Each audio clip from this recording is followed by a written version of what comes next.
We are getting started. I would like to make sure that if you need closed captioning, you know that it is available. Individual captioning is closed captioning through the Chicago Park District's YouTube page to view the meeting with captions. A link to the Park District's YouTube page is on the screen, and it can also be found in the chat. Would everyone please join me in reciting the Pledge of Allegiance? I pledge allegiance to the flag of the United States of America and to the republic for which it stands, one nation, under God, indivisible, with liberty and justice for all. On this day, Wednesday, May 12, 2021 at 11:35 a.m., the annual board meeting of the Chicago Park District is being held remotely in an effort to protect the public's health and in adherence with Senate Bill 2135, Article 15, Section 15.5, the amended Open Meetings Act, 5 Illinois CS 120, Section 7, subsection E4, and in continued observance of the governor's orders, which include social distancing guidelines pursuant to Executive Order 2020-07 and COVID-19 Executive Order number 78. As such, the district has deemed it necessary to continue to hold its meetings virtually. Will the secretary please take a roll call of the commissioners? Absolutely. Commissioner Koldyke? Here. Commissioner Edwards? Here. Commissioner Helfand? Commissioner Netsky? Here. Commissioner Munoz? Here. Vice President King? Here. President Lavelle? Here. Quorum is present. Let the record reflect that General Superintendent and CEO Michael Kelly is also in attendance. Thank you. This meeting will please come to order. First on the agenda, under general business, election of president and vice president to the board. We will begin with the election of president. Is there a nomination? So moved. Oh, yeah. Who else was talking? I'd like to. I move to nominate Avis Lavelle as president of the board. I second. Thank All you. in favor signify by saying aye. Aye. Aye. Against? The ayes have it. President Lavelle is elected to serve as president for a term of 1 year or until the next annual meeting. Next is the election of vice president. Thank you. I nominate Timothy King to serve as Vice President of the Board of Commissioners of the Chicago Park District for a term of 1 year. Is there a second? I second. Thank you. All in favor signify by saying aye. Aye. Aye. Aye. Against? The ayes have it. Vice President King is elected to serve as vice president for a term of 1 year or until the next annual meeting. Okay, thank you, fellow commissioners, for your votes of confidence in this leadership team. Thank you very much. Thank you. Next on the agenda under general business, a resolution honoring Cantrice Ogletree for her years of service. All right. Do I have the resolution? Would you put the resolution up, Sarah? Sure, absolutely.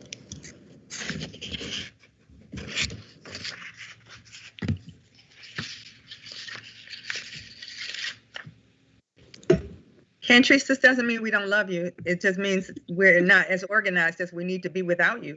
It's okay.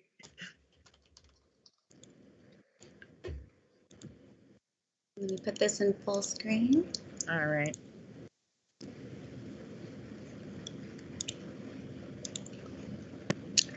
There you go. I don't have it. Oh, there we are. Yeah. All right, now. Whereas since 2007, Cantrice Ogletree served the Chicago Park District with distinction, great warmth, integrity, dedication, and professionalism. And whereas prior to serving the district as board secretary, Ms. Ogletree followed her passion to California Institute of Arts, gained paralegal training, served in the district's law department as a seasonal intern in July 2007, and then quickly became the department's paralegal. And whereas Ms. Ogletree was appointed as board secretary at the Board of Commissioners regular meeting on February 11, 2009, Thereafter, she provided invaluable services to the Board of Commissioners, Park District staff, and the public at large until her resignation at the Board of Commissioners regular meeting on April 14, 2021. And whereas Ms. Ogletree contributed her talents to countless district projects and initiatives, exemplifying hard work, commitment, and a passion for the Chicago Park District and the city of Chicago. And whereas Ms. Ogletree has demonstrated dedication in her role as board secretary, through her proficiency in board procedures and Robert's Rules of Order, her sincerity in working with and providing support to park patrons, families, and children is unmatched. Moreover, Cantrice can be credited with modernizing board proceedings for the benefit of all Park District stakeholders. And whereas outside her role as board secretary, Cantrice Ogletree also served on the Park Enhancement Committee, Records Retention and Destruction Committee, and worked tirelessly on behalf of her children and her family. Be it resolved, therefore, that we, the Chicago Park District Board of Commissioners and the General Superintendent, extend our deepest gratitude to Cantrice Ogletree for her considerable contributions and dedication to the Chicago Park District and the people of Chicago, and wish her unlimited success and happiness as she begins her new chapter in her life, and that a copy of this resolution be presented to Cantrice Ogletree on this, the 12th day of May, 2021. Respectfully submitted, Avis Lavelle, President of the Board of Commissioners, Michael P. Kelly, General Superintendent and CEO. Now, let us start the steady parade and the love fest for Cantrice. I would like to extend that opportunity first to my fellow commissioners, and I will close. So, Cantrice, thank you. The first time I was at a board meeting and saw and heard Cantrice, I immediately went up to her and afterwards and said, you know, we need you at Urban Prep's graduations because you have the best voice, you stay calm and cool, and you make sure everything runs smoothly. And I will tell you, Cantrice was kind enough to say, well, anytime, any help you need or whatever, let me know. And I foolishly did not take her up on that offer. And, all of our commencements have been lacking because of the fact that I did not take Cantrice up on that, including people announcing names for folks that weren't in the room and mispronouncing names and freaking out while names were being announced and everything else. So that was my first interaction with Cantrice, and one of my fondest memories, just how incredibly professional and incredibly together and incredibly kind and wonderful that she is, as she has been in those meetings, she is in real life outside of the Park District as well. So I'm thrilled that she has this great opportunity, and incredibly sad that we have lost her to Cali. But all things must change and go on, and our loss is their tremendous gain. So thank you, Cantrice, for everything you've done, and I just make sure I may be calling you for that graduation at some point in the future. Thank you. Are there others?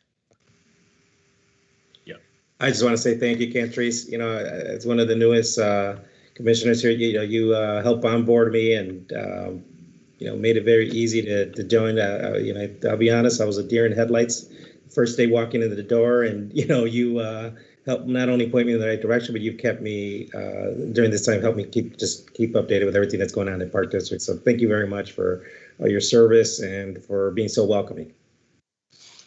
I'm going to miss you. Don, you're muted.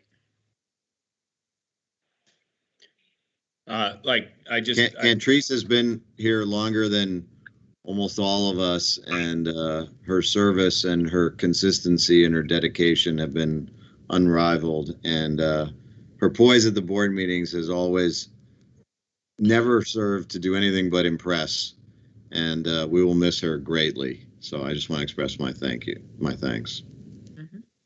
Thank you, Don. Yeah, and we've all had a chance privately to give our deep thanks already, but I just wanted to say that public service is a choice, And we are so blessed that people like you make those choices and bring your level of professionalism, because it's as much an act of commitment as it is of anything else. And like Don said, it's San Francisco's gain and Chicago's loss that you have decided to go west. But it's been, my great pleasure to work with you for a long, long time. And your professionalism and everything you brought to the board will be sorely missed. So thank you again for everything you've done for us and for the city of Chicago and for the Park District. Thank you. Ashley? Cantrice, it has been a true honor to be able to work with you. You were my person when I went to my meetings in the beginning. I knew I could count on you if anything went wrong or I had a question.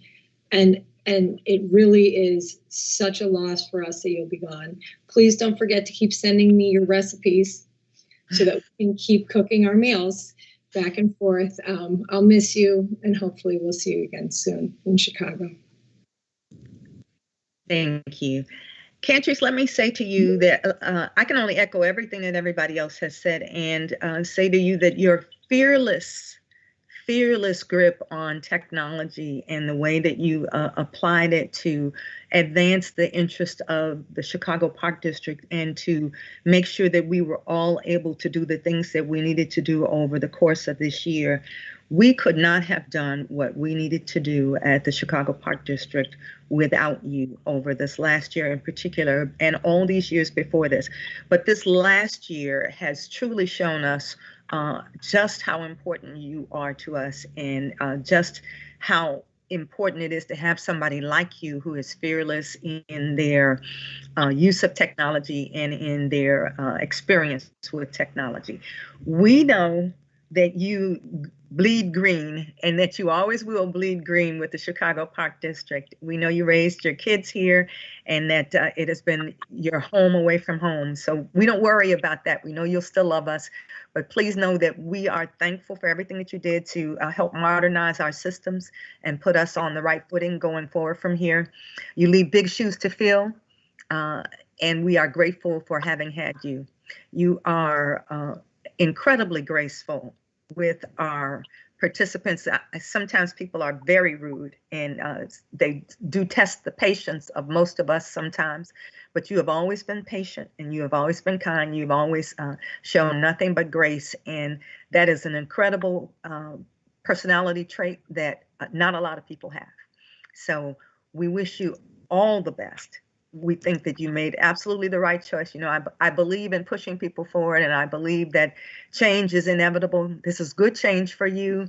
Go forward into this next chapter and be fearless and wonderful as you have been here. Best of luck to you. Cheers. Now, Cheers. can we take a roll call to accept the resolution? I move that we accept the resolution.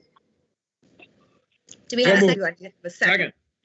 All righty. Can we have a roll call? Absolutely. Commissioner Koldyke, Aye. Commissioner Edwards, Aye. Commissioner Netsky, Aye. Commissioner Munoz, Aye.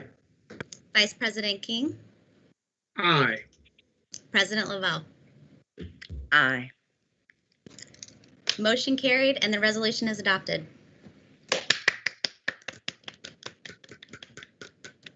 Best wishes, Cantrice. Thank you. And Next thank you. on the agenda is approval of the meeting minutes from the regularly scheduled meeting held on April 14th, 2021. Is there a motion? So moved. A second? Yes.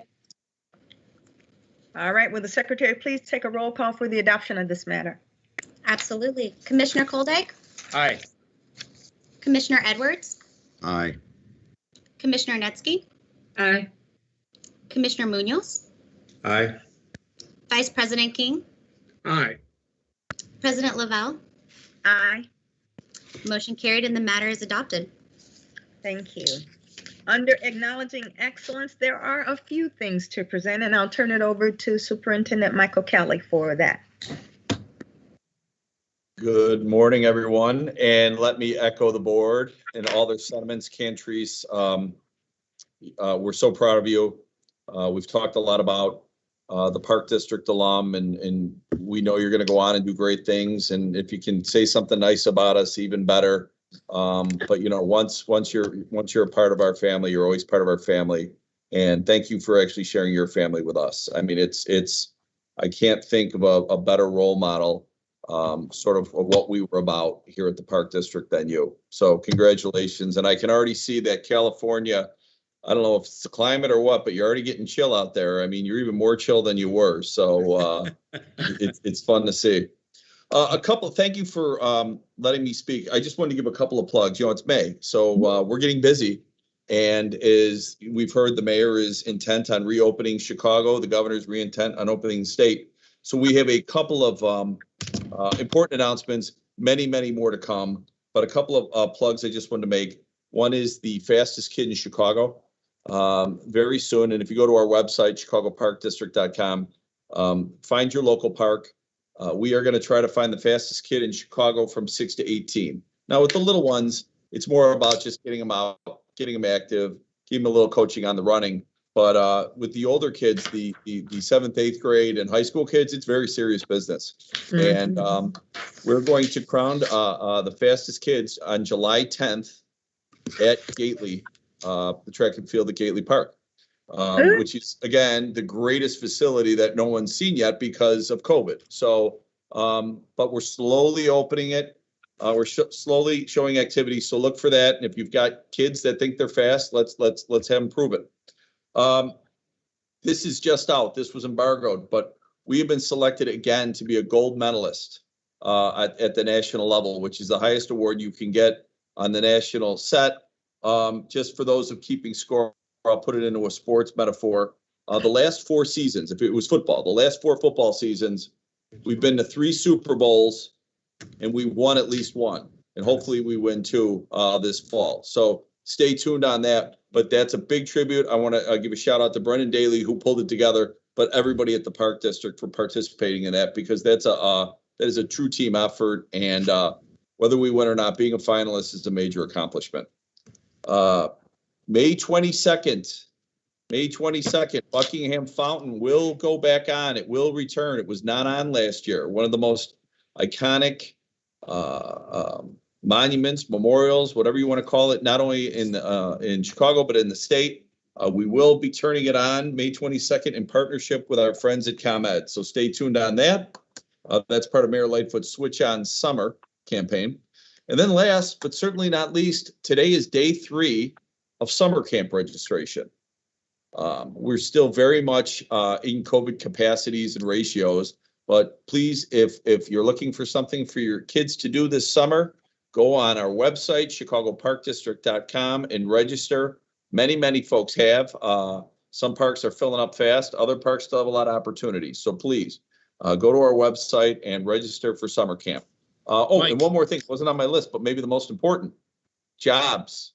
We need lifeguards. We need junior laborers. We need camp counselors. This is government saying we want to hire young people. So please go to our website and apply for these jobs. We need kids this summer. Mike, just for the public, can you just remind not only the public but also the board just how many children were in Chicago Park District summer programs in the summer of 2019, just so people understand the magnitude of this?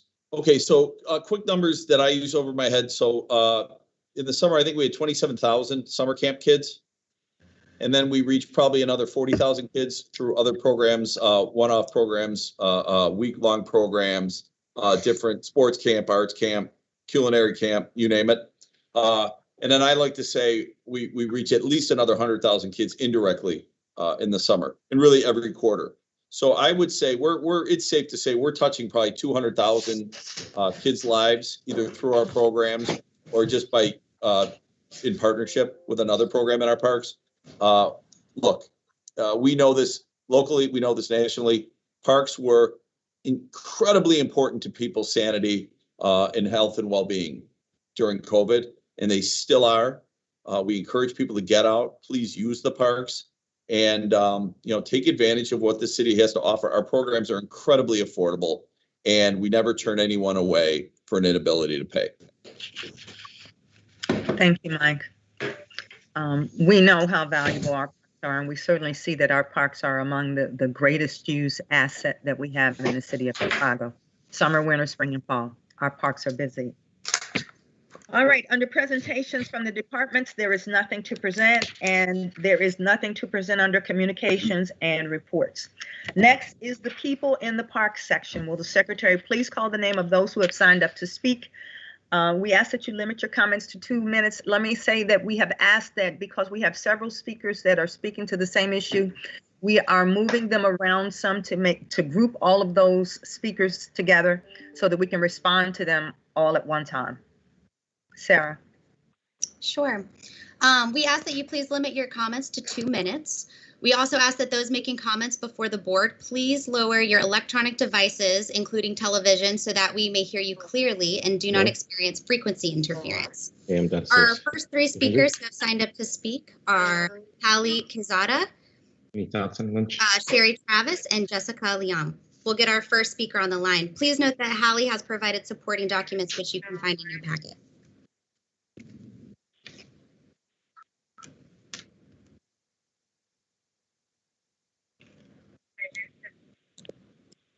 Hello? Hello. Hi, this is Hallie. Yes, this is she. Hi, Hallie. Good morning. You are live at the Chicago Park District Board meeting. You may present your comments to the board now. Thank you. What does children first mean when kids are dying preventable deaths to known hazards in our public parks and we do nothing? Eddie Horn, Ivan Echevarria, Tiana Hollenside, Darian Torres, Amaya Walker, Patrick Tedeschi, children first. Drowning is the #1 reason a healthy child will die before kindergarten. Amaya was loved. Drowning is the second most likely reason a healthy kindergartner will die before their sophomore year in high school. Tiana, Darian, and Patrick were loved. 4 in 10 children who fatally drown in open water live in large urban centers. Ivan was loved. Black boys aged 15 to 17 are drowning at the highest rates. Eddie was loved. Can we be forward-thinking, world-class park system and not provide the same equipment available on Wilmette beaches and Indiana beaches, on state parks in Illinois and Michigan beaches? As to liability, we know there's liability and risk involved in the status quo. We know that parks will not be found willful and wanton if a life ring is missing when needed and they performed the weekly checks recommended by the manufacturer. We have shared the best practices from local, national, and global leaders in drowning prevention. This is not a controversial topic in the water safety world, and it's also not politically controversial. We now have a couple dozen state reps, senators, commissioners, and aldermen sending in written support, and more pending, and some even pledging money to help. We also shared the cost of drowning. Life rings are fiscally responsible. In a week, we got 2,500 signatures from the general public, and their comments echo the sentiments circulating in neighborhood groups. How are these not already on our beaches? Look, I don't want this to be my thing. I want the past 3 years of my life back. I want Darianne's life back. But after witnessing her drowning and the news stories of many others like it, I cannot look away. So my ask today is that you don't look away either. Please allow us to help parks on this so that we can get our lives back and prevent someone else from losing theirs forever. Thank you. Thank you. Thank you, Hallie. We will release you from the call and you can rejoin the meeting from the link provided. Thank you. We will get Sherry on the line. Please note Sherry has provided supporting document, which you can find in your board packet.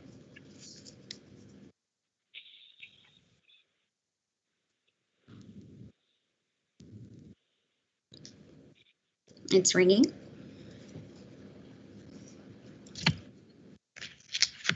Hello. Hi, is this Sherry? It is. Hi, Sherry. Good morning. You are live at the Chicago Park District Board meeting. You may present your comments to the board now. Thank you so much.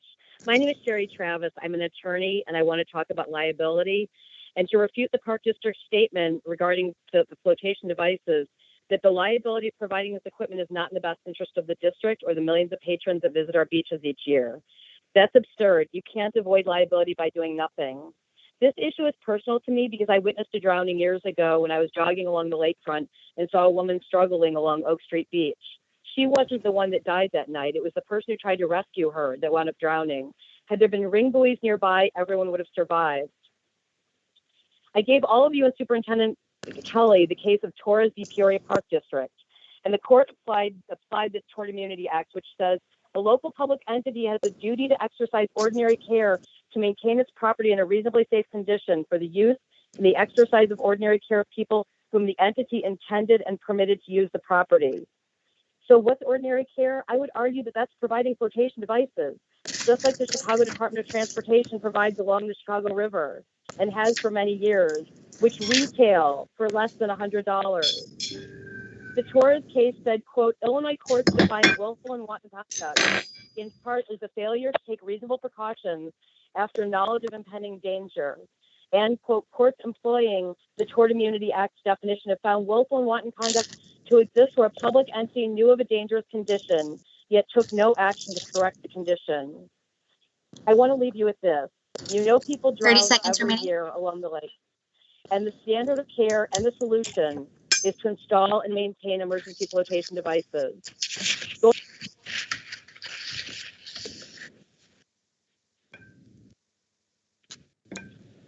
We lost her. Sherry, you might be muted.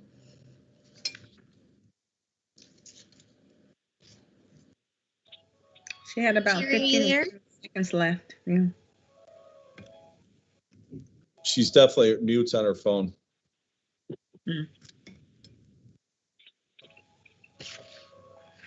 All right, we'll go on. Okay, thank you, Sherry. You can rejoin the meeting through the link provided. We will get our next speaker on the line, Jessica Leon.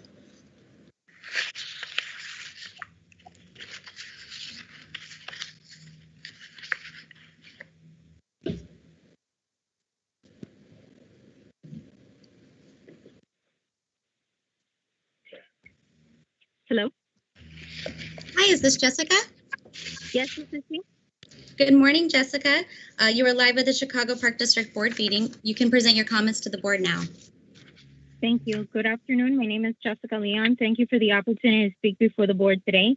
As you know, I made the record show that my mission since my father's death in 2018 has always and continues to be to advocate for water rescue station placement on all Chicago beaches and along the 26-mile shoreline in its entirety with the U.S. Coast Guard approved life rings and ropes as a reliable and proven method to save lives.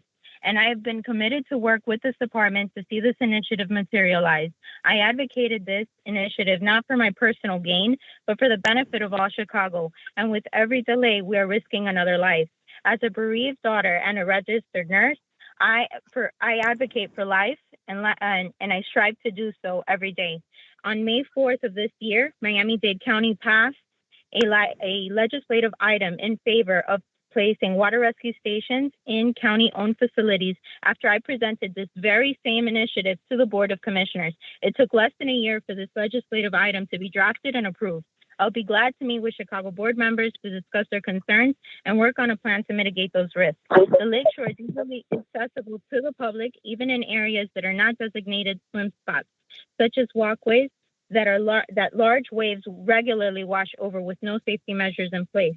There are different solutions for this problem, but water rescue stations are the most effective at saving lives, are aesthetically pleasing versus a wall or a fence, and save taxpayers approximately $700,000 in Medicaid costs for drowning, injury, hospitalizations in 2020 alone.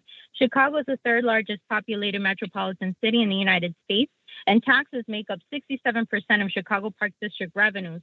And being taxed at 10.25%, Chicago taxpayers contribute to alderman budgets and menu money that is intended to be used to protect each ward's residents. While capital improvement active projects total approximately $56 million, it was estimated that 104 rescue stations would be $103,000. Please make your closing remarks.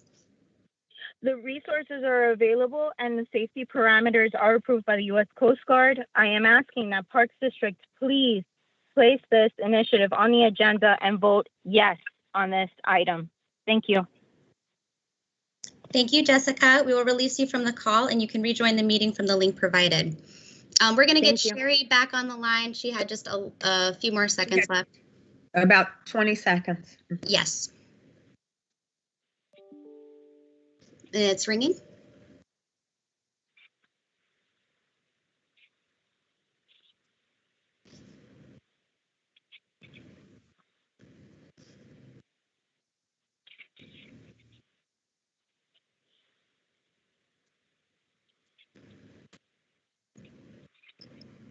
Still ringing. Hi, is this Sherry? Yes. Hi, sorry we lost you. You have about 20 seconds left. You can continue your comments. Tell me Go when. ahead. Perfect. Thank you. I appreciate you giving me a few more seconds. This issue is very important to all of us, and I want to leave you with this. You know people drown along the lake each year. You know the standard of care and the solution is to install and maintain emergency flotation devices. And going forward, you can't assert that you didn't know. You'll have to defend your failure to provide this simple safety precaution for the residents and the visitors to the city of Chicago. And if you're not willing to do the right thing merely because it's the right thing to do, then do the right thing because it's your legal obligation. Thank you. Thank you. Thank you, Sherry. We'll release you from the call and you can rejoin the meeting from the link provided. Appreciate it. Thank you. Thanks. Our next speakers are Abdullah Hassan Prat, Fernando Mong, Ana Lopez Alcantar, and Caitlin Savado. Although I did just hear from Caitlin that she is unable to speak at today's board meeting. So we'll get our next speaker on the line. Okay.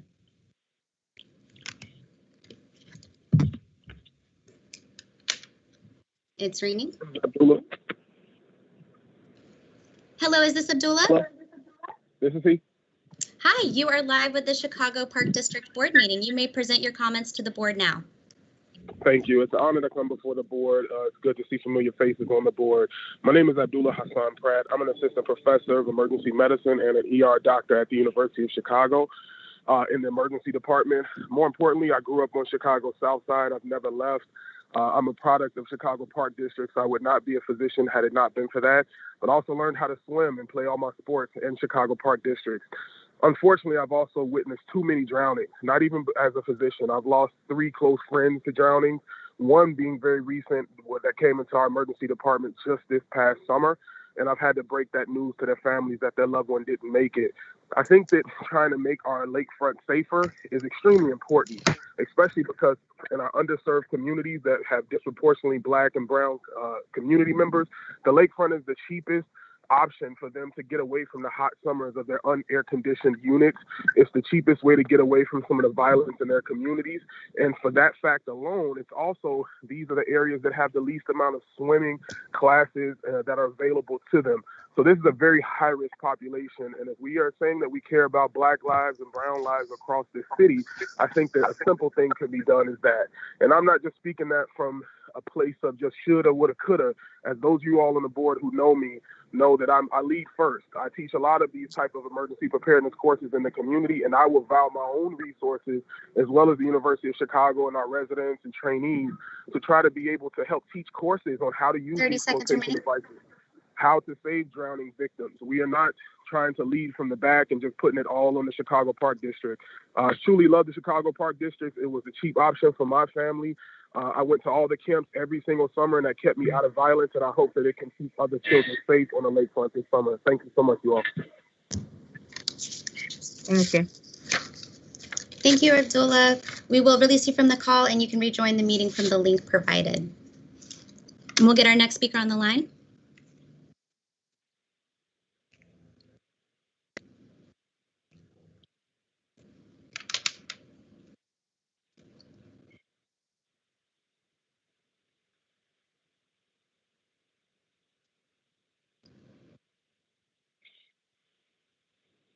Hello. Hi, is this Fernando? No, this is Anna. Oh, hi, Anna. You are Hi. live with the Chicago Park District Board meeting, and you can present your comments to the board now. Okay. Hello, everybody. My name is Ana Lopez Alcantar. I am a youth activist, and I'm the 40th Ward Deputy Committee person. Did you know that drowning is the second leading cause of accidental death for teens? I'm here to ask you to start adding lifelines to our Chicago beaches. We as youth shouldn't have to worry about whether we are going to make it back home when we go to the beach. I know that one of your core values is children first, but I want to know what that means to you. We are letting our young people die because of an issue that is preventable. We especially need to add life rings because of the youth population. It is extremely easy to get in the water, but without life rings, it is more likely for young people to drown. It costs less to put life rings on our beaches than to help a drowning child. I have worked in one of your parks and have never been talked to about how to survive a drowning or what the dangers of a lake are. We need to start teaching our kids in the park district how to help themselves if they are drowning, especially since I know that during the summer, we take field trips to big bodies of water in Chicago. When me or a friend are struggling in the water, I don't want to look for a life ring to find nothing. I want to be protected. Thank you so much for listening, and thank you so much for giving me the time to talk. Thank you, Anna. We will release you from the call and you can rejoin the meeting from the link provided. We'll get our final speaker for this topic on the phone. It's ringing.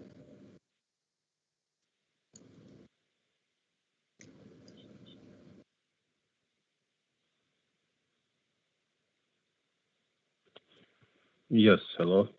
Hi, is this Fernando? Yes, it is. Hi, good morning. You are live at the Chicago Park District Board meeting. You may present your comments to the board now. Okay, thank you. Yes, my name is Fernando Manji, and I live in Edgewater. And I grew up here in Chicago. And about 10 years ago, or actually about 20 years ago, there was a friend of mine that I had seen around Friday. And when I went back to where I was meeting with people, they actually told me that she had passed away. She had drowned. So since then, this was very hard for me to take. And I just thought that it just didn't make no sense. And so I tried to question why that happened. And then I learned that there was there was a lot of people drowning every year. And I just couldn't figure it out. I couldn't really understand that. And even recently, I just talked to my mom yesterday, and she was telling me that when we went out as a kid, a girl just went to the lake on the side, and all of a sudden she just reached over and she fell into the water. So I just think that that's incredible that even when they noticed, they just dove in. The firemen, they dove into the water and they took her body out and they presented it to the family. So I just think that it's just terrible. I mean, all through history, it's been happening, and any measure that can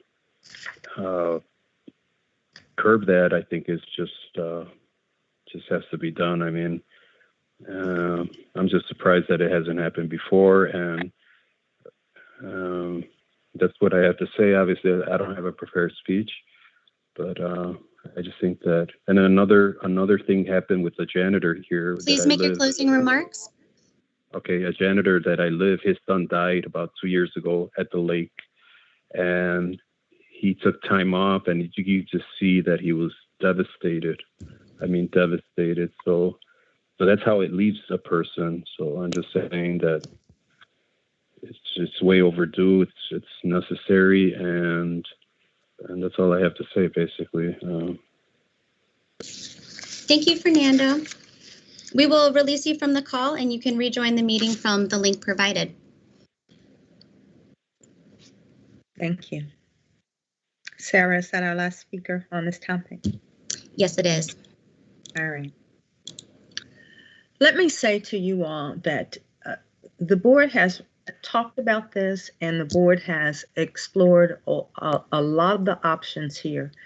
And we come to the same thing. It's really not, our argument is not about liability. What it really is about making sure that people are observing the rules which are put in place to save their lives. We have areas of Lake Michigan that are unsafe to swim in. And we have areas of Lake Michigan that are manned with lifeguards at certain hours. And in the hours that they are not manned, they are unsafe to swim in. We note these areas with signage.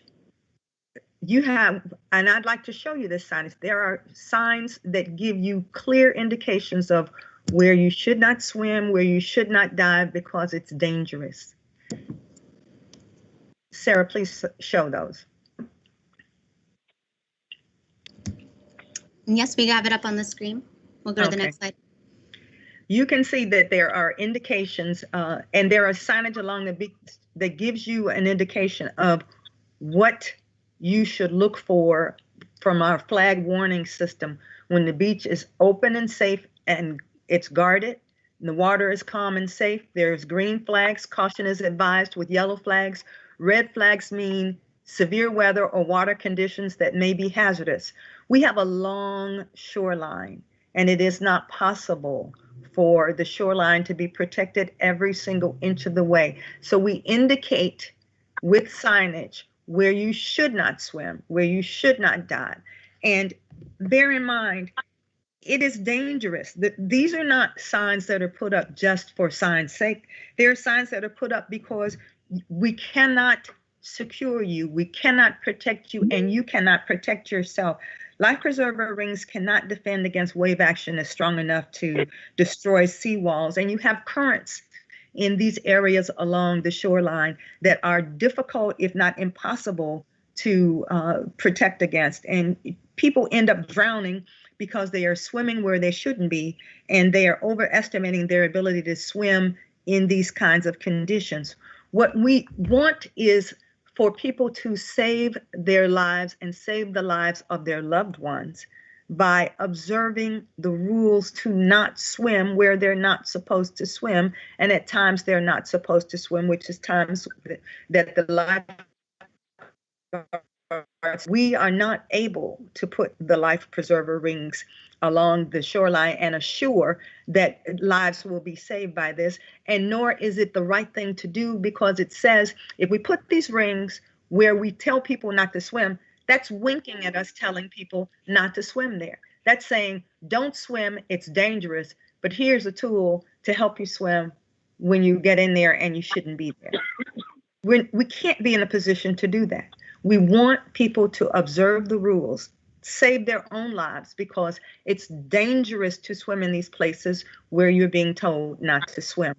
Now, I do hear the call for more instruction about how to save your life when you're drowning, and I think that's something that the Park District can do. More instruction about how to swim, that's something that the Park District can do. But putting life preserver rings along these areas where we're urging people, please save your own life by observing the rules and not swimming, that's not a strategy that we want to deploy. Telling us about what's being done in other places really isn't relevant, because every body of water is different. The way the currents and the water agitates along the shores of Lake Michigan is very different than in other bodies of water along other shorelines. So it's not apples to apples comparison. Everybody is concerned about the safety of the people who swim in Lake Michigan. And that is why we encourage you to swim in the areas that are known to be safe to swim, at times that it is known for you to be safe, which is when the lifeguard areas are manned, not in any of the hours or any of the locations where you're not supposed to be. Okay, can we have our next speakers? I have a comment and a question on that too. I mean, I don't disagree. I think it's important that we make sure that people are following the rules and aren't swimming when they're not supposed to be swimming, and all those things are again very important. I do think though that and again, I'm not an expert in this, so this is very new to this issue, and just now getting up to speed on some of these things, and I'm not saying this is the direction we should move in, but I do think that it's worth continuing to explore whether or not rings are a viable option in certain parts of along the lake, around the Park District, and areas that the Park District manages. And because again, there while I agree that there are signs and people should follow the rules, there's tons of other places where we know that we have safety equipment. Just thinking off the top of my head, you think of barrels on the highway. We know that people shouldn't be driving into guardrails or should not be going into areas of the highway that they shouldn't be in, or that they shouldn't be going above the speed limit, but it happens. And there are safety precautions that are taken to try to prevent, fatal injuries. And so, and while this is different in every body of water, I agree is very different. And I in no way think we should do anything that's going to encourage anyone to swim in areas that they shouldn't be swimming in. I think it's important for us to at least explore whether or not this would continue to this is a safety measure we should take in place. And I'd be happy to participate in any conversations about the safety with other folks in the park district. But I don't want this issue to go away because at the very least, until I don't know how the rest of the commissioners feel and whether or not they're up to speed on it, but I know I'm not. And until I'm fully understand the issue, I'd like us to continue to keep talking about it and exploring whether or not it's a good option for us. And at the very least, and possibly, I know at one point there was a recommendation for a pilot, and not sure where that landed, and folks may not be, whether or not they were in agreement for that with that, but I think we should consider looking at that as well. Hey, Jose. Mm-hmm. I do happen to be up to speed on this. I've been communicating about this, and I just want to say, I understand that the intention is good, but I think this is something that we have looked into for quite a while. It has been researched, and I think I happen to be a lifeguard in my past, in my younger years.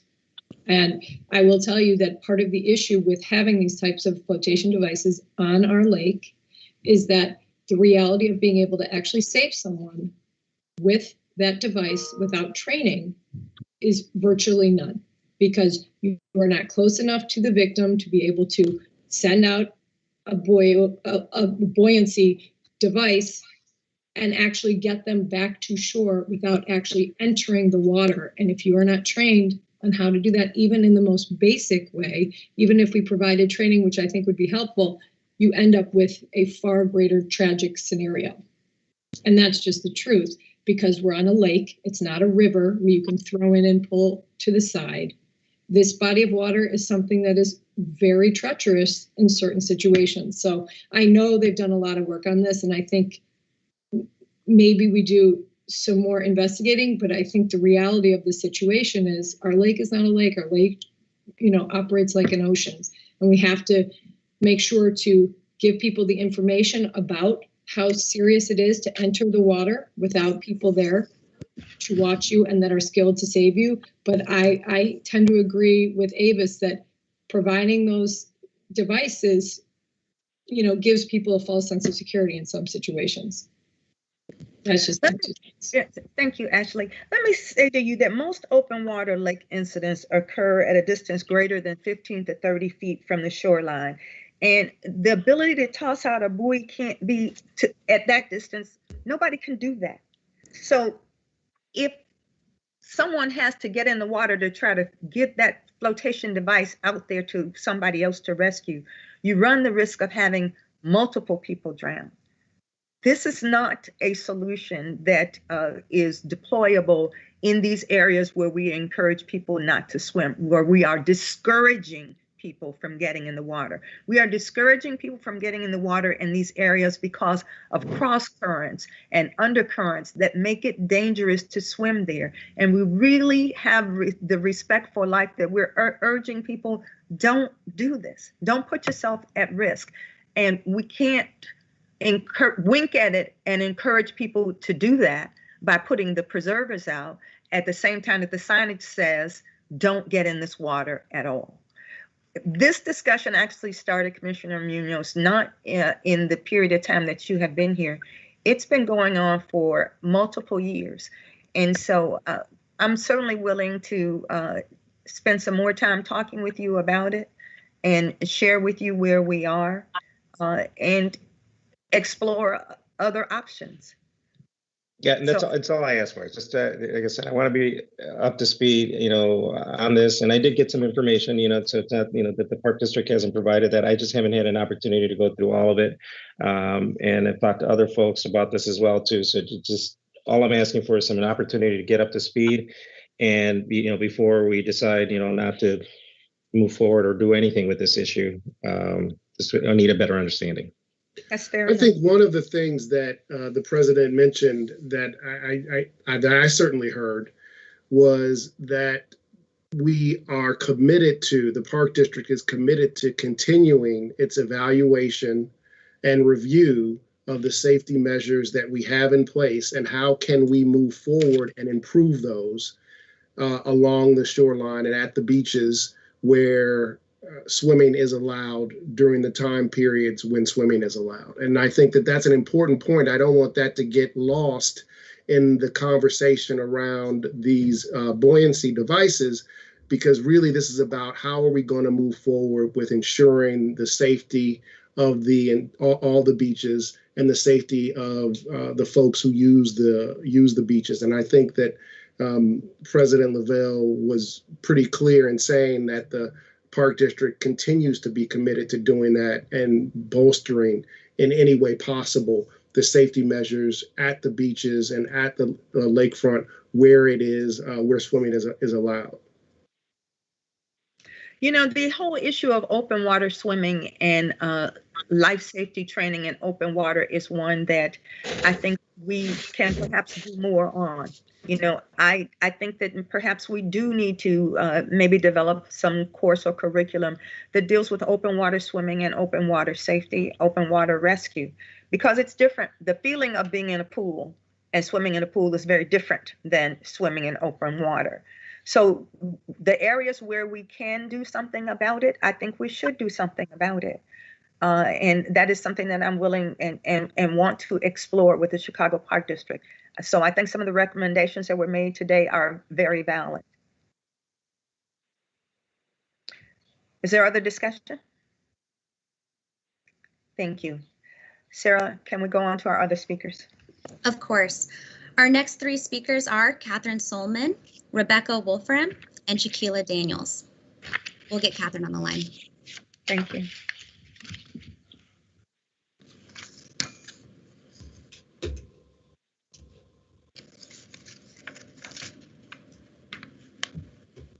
It's raining. Hello. Hi, is this Hello? Catherine? Yeah, this is she. Hi, good morning. You are live at the Chicago Park District Board meeting. You may present your comments to the board now. Okay, thank you. My name is Catherine Solman. I've been a neighbor of Douglas Park for 20 years. I would like to express concern about the large music festivals that are making it less and less possible for the residents of Little Village and North Lawndale to use the park as intended. Since Riot Fest was moved to Douglas in 2015, I've watched the jewel of our neighborhood become an exclusive playground for private enterprise and for out-of-towners who have no idea what they are taking from those of us who love and depend on Douglas Park. The imposition on the park extends far beyond the duration of each music festival. The park is fenced off for 3 to 10 days before each fest while preparations take place. The fests themselves are 3 days each, bringing tens of thousands of screaming fans who trample and destroy our parkland. After Riot Fest, there is about a week of cleanup and the constant noise pollution of heavy machinery. Then the torn-up fields are fenced off for 3 to 6 months. This happens every year. It means the exodus of soccer leagues, tennis lessons, basketball games, and football practice.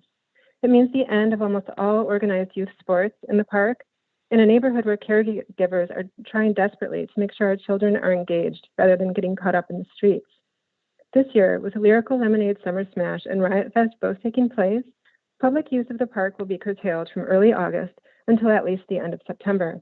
This should be prime park season, as it always was before Riot Fest came along.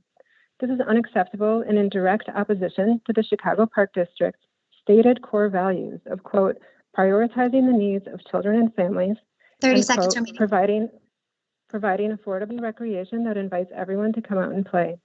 These huge private festivals just don't belong in the neighborhood parks. Thank you. Thank you, Catherine.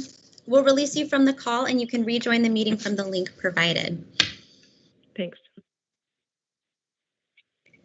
And we'll get our next speaker on Other the line. speaker on this topic.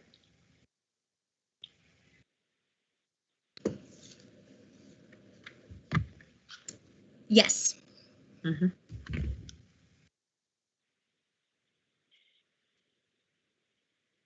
And it's ringing. Hello. Hi, is this Rebecca? Yes, it is. Hi, good afternoon. You are live at the Chicago Park District. You may present your comments to the board now. Well, thank you. Hello, commissioners. I'm from the Anna and Frederick Douglass Park. So first, I want to thank you for the name change. It's a welcome signal that the park administration is responsive to the community. And we really need you to be responsive now. During this bad year, our community around the park was ravaged in every possible way. as I'm sure you're aware. And the hard times here are not at all over. Access to natural spaces, a human need, and one of the primary purposes of large city parks. And to be clear, the park is for everybody, not just those of us who live nearby. Come on down, bring your family, have a picnic. The park is a refuge for all.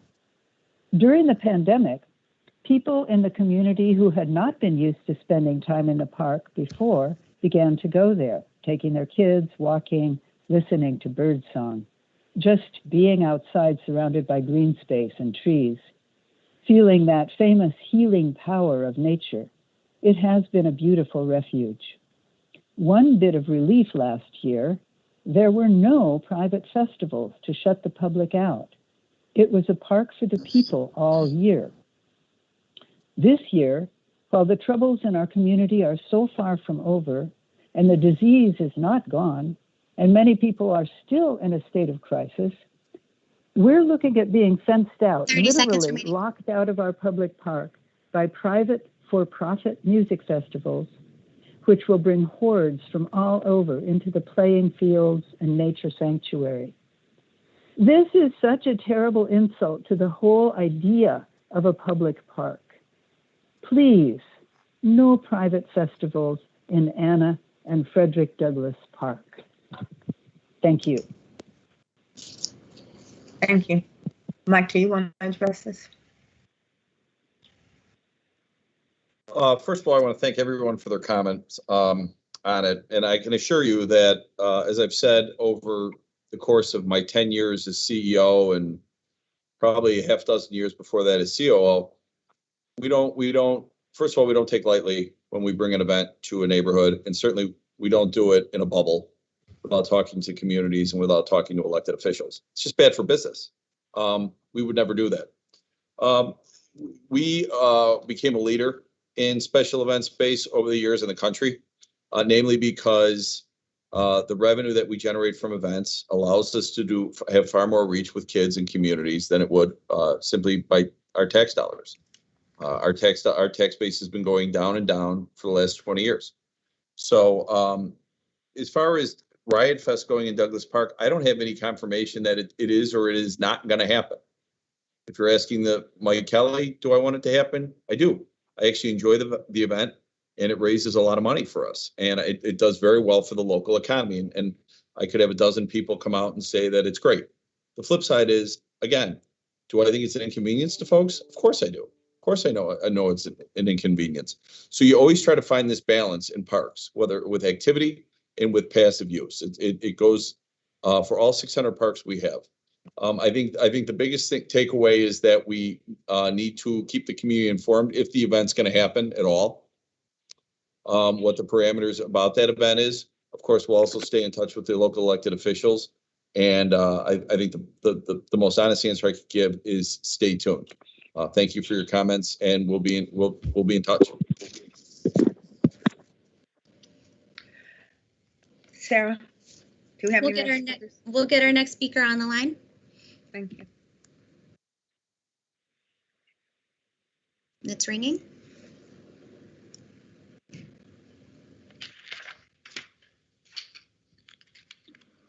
Hello. Hi, good afternoon. Is this Shaquila? Who's this? Hi, you are live at the Chicago Park District Board meeting. You may present your comments to the board now. Awesome. Hello, my name is Shaquila Daniels. I am a park patron with my 8-year-old son, Gatley Park.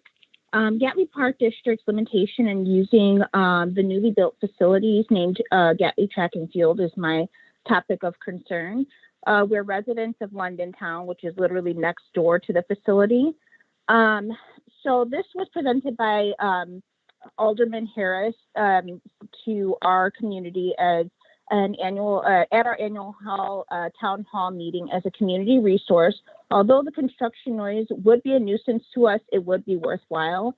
It would serve as a community. It would service the community, small children to adults, as the old building had, and more, including the addition of After School Matters program space, which is ages 14 and up rather. There's a circulating media clip from 2018 from Mr. Kelly that just spoke, stating that the state-of-the-art facility would provide unprecedented recreational and competitive opportunities in Roseman, Pullman, and neighboring communities. And in addition to cultivating young athletes and supporting local programming, the indoor track and field will have the capacity to attract regional events, bringing economic benefits to the area.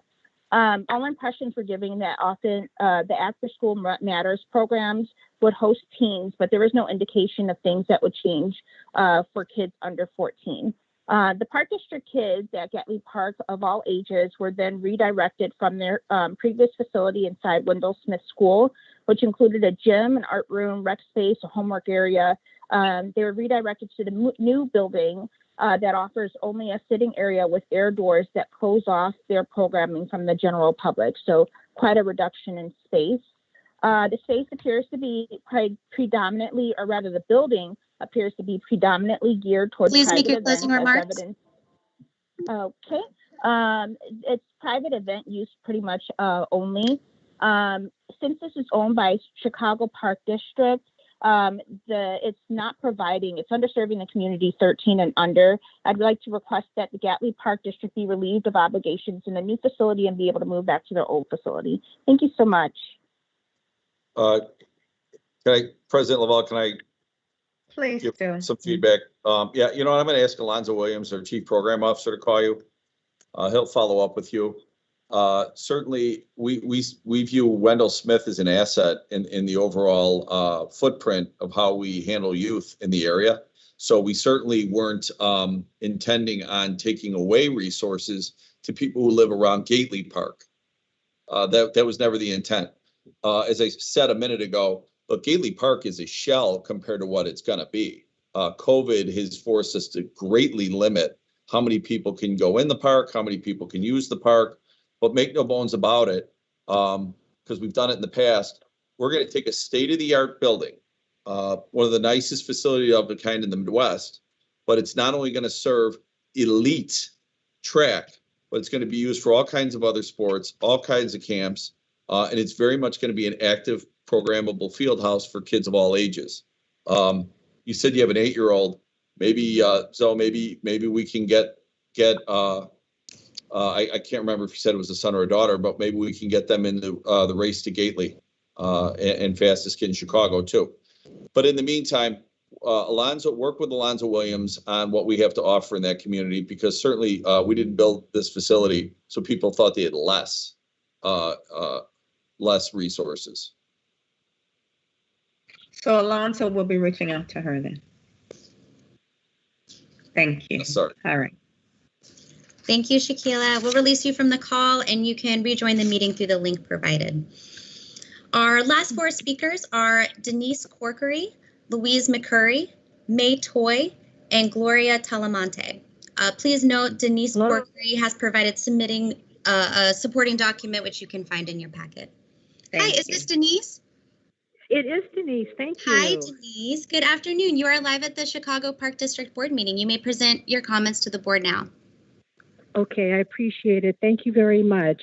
I appreciate to talk about Heritage Green Park, which is located at 610 to 630 West Adams Street. And this very small park is the only Chicago public park west of the Dan Ryan between West Washington Boulevard and the Eisenhower Expressway. So it is an important park to the community. It is small, accounting for only 1/4 of a Chicago city block, but it actively serves a substantial and growing near West Side residential and commercial population. The park is located across the street from Old St. Pat's Church, which is historic in its own right because it's the oldest public building to survive the Chicago fire. The park is named in honor of immigrants and features a sculpture named Grain from Chicago's sister city of Galway, Ireland. Right now, the park is surrounded by surface parking lots that are ripe for development. I'm concerned about this park because there is a proposed 2-building condominium development with more than 1,000 units that will be located immediately adjacent to the park. And as reported in the Chicago Tribune on February 22nd of this year, the proposed cost is $300 million. And if you need more information, I encourage you to read this 30 seconds article. remaining. Okay, you can see a picture of the park here. The developer envisions only a sidewalk surrounding this very small park. What I am asking the park board to do is make protecting and enhancing Heritage Park a priority, that we should engage the developer and the aldermen to seek commitments for developer funding for fencing and gates to protect the park refurnishments and enhancements. Please make your closing remarks. And increase maintenance costs. There is also a parking lane on the west border of the park that is currently for sale that could immediately help to expand and to protect the park. And I encourage the commissioners to explore purchasing this strip of land to improve park services in this limited neighborhood. And I look forward to comments and to any suggestions on how to address this situation. Thank you. I have a question, Yes? if I may. Are you for or against dogs in the park? You know, the question of dogs in the park is obviously one that resonates throughout the city. I happen to live across the street from a park that has dogs, and I know that this is a tremendous benefit to the residents. Heritage Park is very small. You know, it's possible that there could be a small area for dogs, but I am less concerned necessarily about the amenities of the park as I am a developer being able to reap economic rewards from building immediately adjacent to a park without bearing some responsibility for the park itself. I think the benefits to them should be shared with the park district and with the community that currently uses the park. And I would, leave it to others to decide whether or not a dog park is appropriate. I just think there are economic issues here that need to be addressed fairly. Okay, fair enough. Right. Thank you. Thank you, Denise. We will release you from the call and you can rejoin the meeting from the link provided. I appreciate it. Okay, thank you. Thank you. We'll get our next speaker on the line, Louise McCurry.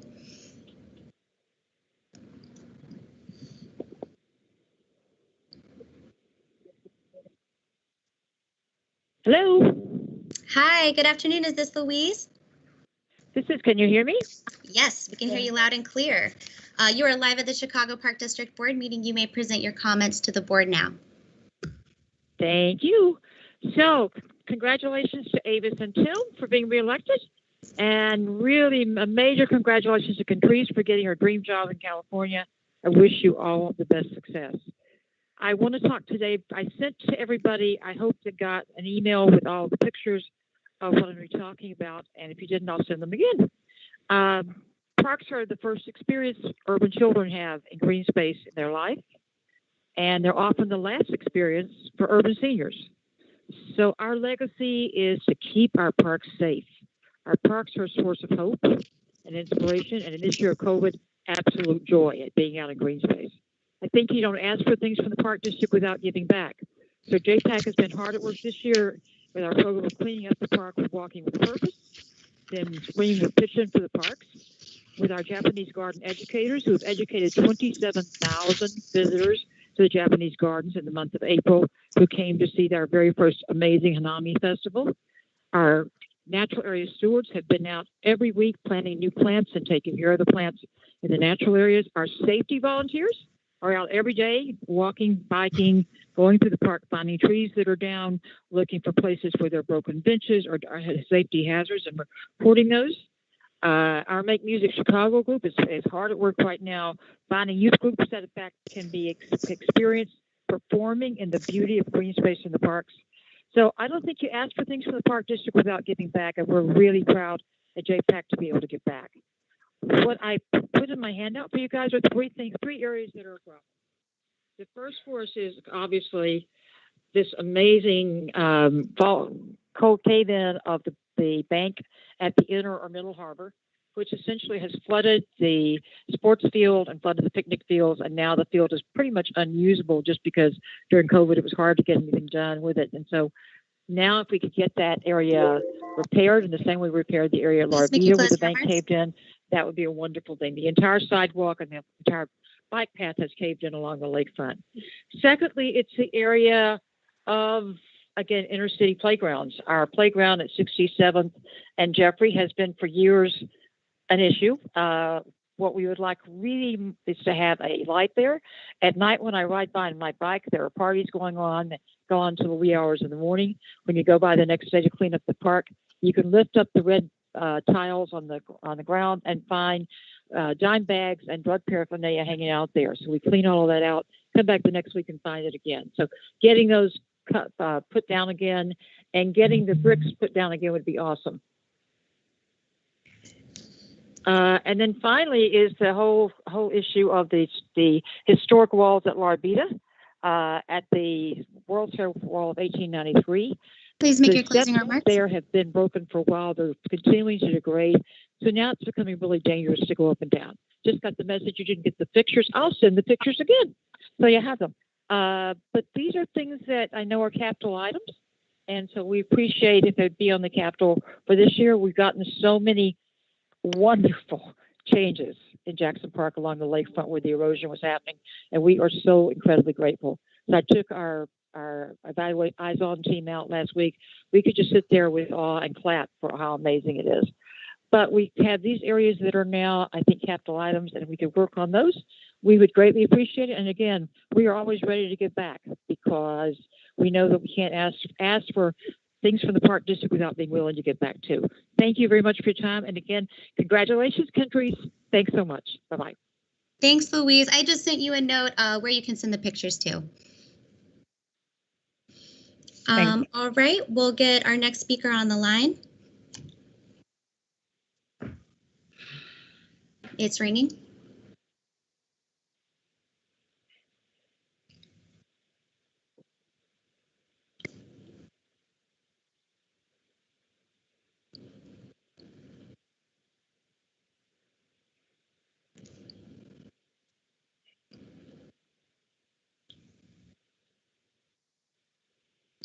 Still ringing. Hello? Hi, good afternoon. Is this May? Yes. Hi, May. You are live at the Chicago Park District Board meeting. You may present your comments to the board now. Thank you. Hello, my name is May Toy. I'm president of Skinner Park Advisory Council, and I also chair the Parks Committee for Neighbors of the West Loop.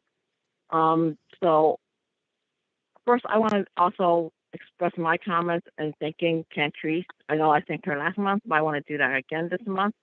You know, I've been probably one of the longest people who come regularly to the board meetings, and she has always been gracious and professional.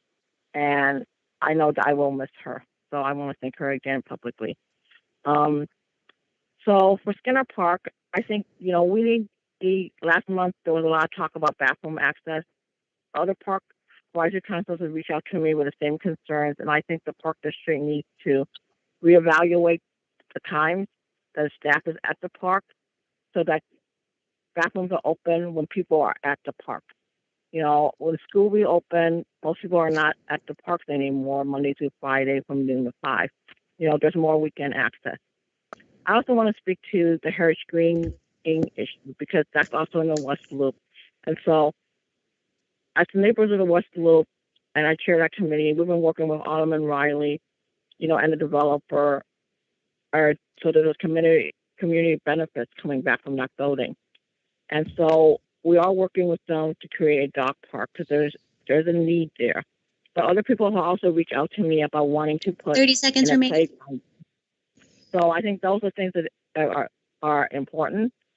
I think that the West Loop is so underserved by green space that a park district needs to strategically look at this. We're pushing DPD really hard on green space with the West Loop. But a park district also needs to jump on board and say that because, quite frankly, all our parks right now, including Skinner, we can't keep up with the capacity of the density of these new developments. Please make your closing remarks. So Thank you. Thank you, May. We will release you Did we from the. lose May? I think she just signed off. I think she finished her comments. Okay. Let me just state for the Okay. record that we agree that we need more green space in the West Loop, and I've said this repeatedly at the Plan Commission, as a commissioner at the Plan Commission. Okay, we'll get our final speaker on the line, Gloria Talamonte.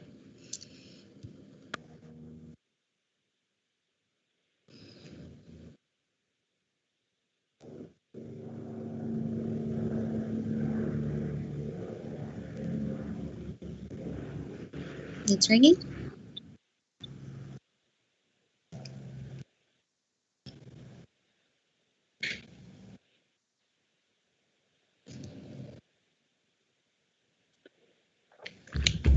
Hello. Hi, good afternoon. Is this Gloria? This is. Hi, this is the Chicago Park District Board meeting. You may present your comments to the board now. Thank you. Hi, my name is Gloria Talamontes. I'm a lifelong resident on the south end of Douglas Park. I've been using the park since I could remember. I played high school sports and elementary school sports competitively there, ran cross country and practiced running there at the park.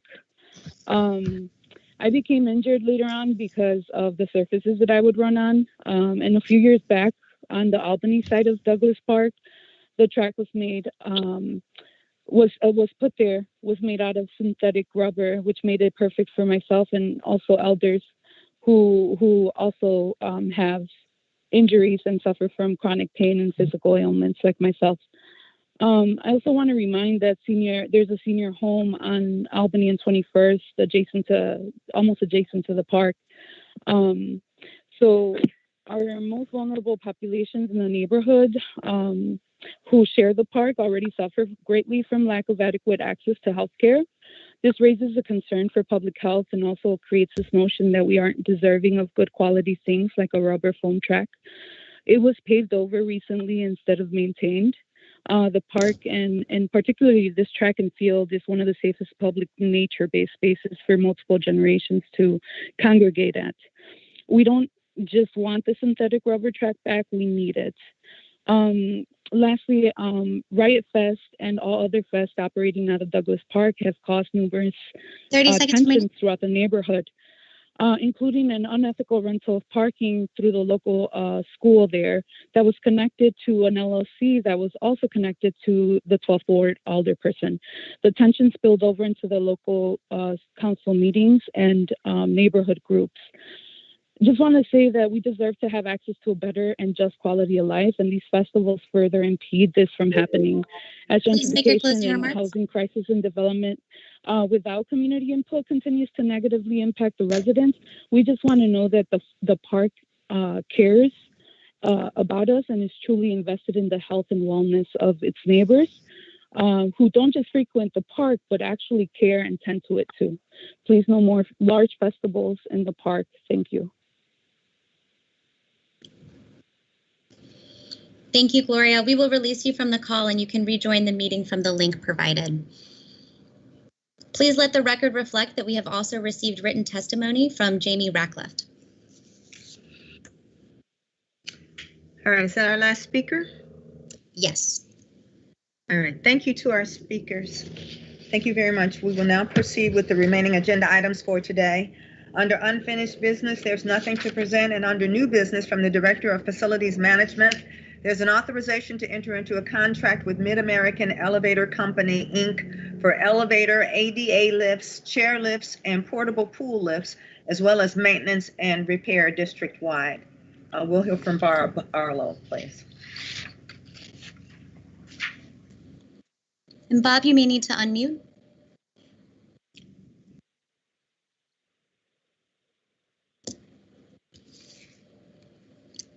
Hi, Bob. I think you are still muted. Oh, sorry. All good. I'll do it again. President Lavelle, Commissioners, General Superintendent, and CEO Kelly, good afternoon. I'm Bob Arlo. I'm the Director of Facility Management for the Chicago Park District. May I first extend my appreciation and congratulations to President Lavelle and Vice President King on your willingness and vigilance to serve at the Chicago Park District. Much appreciated. I'm here today to recommend that an order be entered authorizing the General Superintendent or his designee to enter into contract with Mid-American Elevator Company Incorporated for the maintenance of elevators, ADA wheelchair lifts, and portable pool lifts. This contractor was selected pursuant to publicly advertised invitation for bids. No work may commence, no procurement made, and no payments shall be made prior to the execution of written agreements. The Department of Facility Management is responsible for the oversight and safe operation of 60 elevators, 18 ADA wheelchair lifts, and 77 portable pool lifts for facilities throughout the Park District. These convenience devices allow ADA accessibility to park patrons for daily usage, including camps, programming, and cultural events. This equipment requires monthly maintenance and repair services from specially trained, certified, and licensed personnel. Although new to the Park District, Mid-American Elevator Company Incorporated has the experience, capacity, and ability to provide the services required in this contract. Having this contract in place will allow facility management to meet this responsibility at a fair and reasonable price. Therefore, it is in the best interest of the Chicago Park District to award Mid-American Elevator Company Incorporated for elevator, ADA wheelchair lifts, and portable pole lifts for its maintenance and repair. May I answer any questions? So moved. Second. Thank you. Can we take a roll call for the adoption of this matter? Of course. Commissioner Koldyke, Aye. Commissioner Edwards, Aye. Commissioner Netsky, Aye. Commissioner Munoz, Aye. Vice President King, Aye. President Lavelle.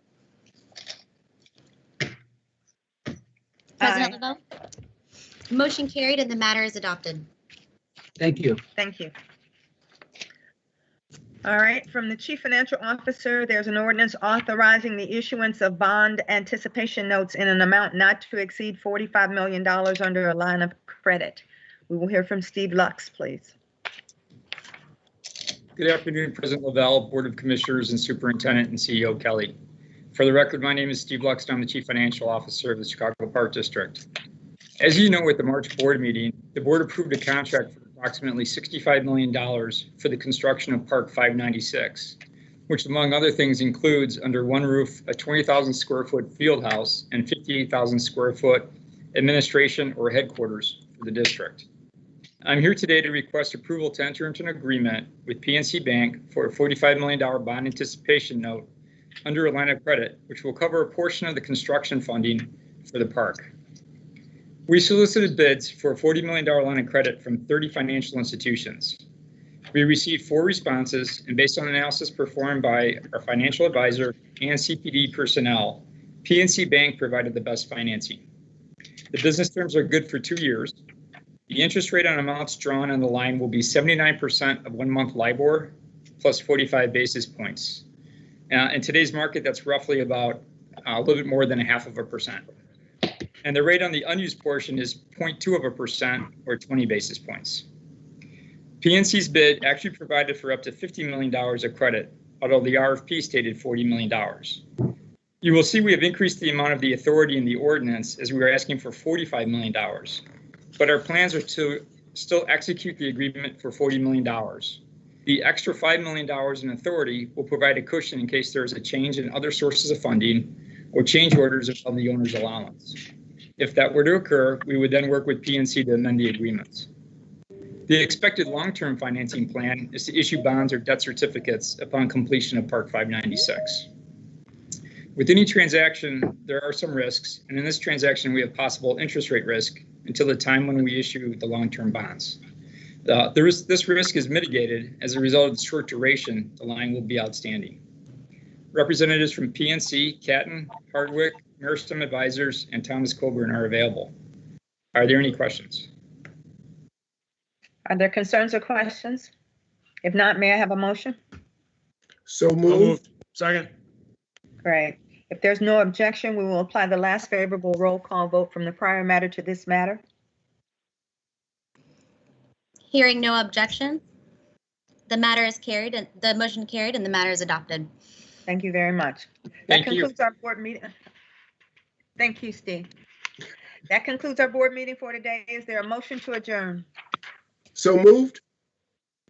Second. All right, all in favor signify by saying aye. Aye. Aye. Aye. The motion carries. The meeting is now adjourned. Thank you all very much. Take care. Thank you.